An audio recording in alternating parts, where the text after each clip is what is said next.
qof kasta waqtigiisa u dhimanaya sida nidaamka ay wax ku dileen wax umada dhan ay ka kululaati way inay faasas seefaf waran ay soo qaataan ay dilaan ayna guwaan wax laga xumaadin way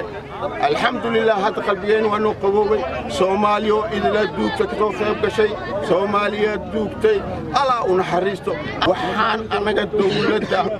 aan ka codsanaynaa wali aanan ka haynin oo waxna saxiyana wali aanan maqlin madaxweynaha mukahadlin ra'iisul wasaare kama hadlin ra'iisul baarlamaan kama hadlin mushiiqiintii Soomaaliya kama hadlin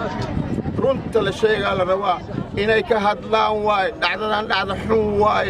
halkaas waxa inoo dhindeed nin nool naf ku jirto in la gubo taasina mid la dul qaadan karo ma ahan dhammaan dawladda dadka ay khusayso arrimaha nabadgelyada in arintan sida uu dhaqsiyaha badan jawaabteeda aan helno sharciga hortiisa dadka balkaas sameeyay inuu keeno kadibna wixii markaas ay xaq u leeyihiin in la mutaysiyo waxaa dugtay Soomaali in kasto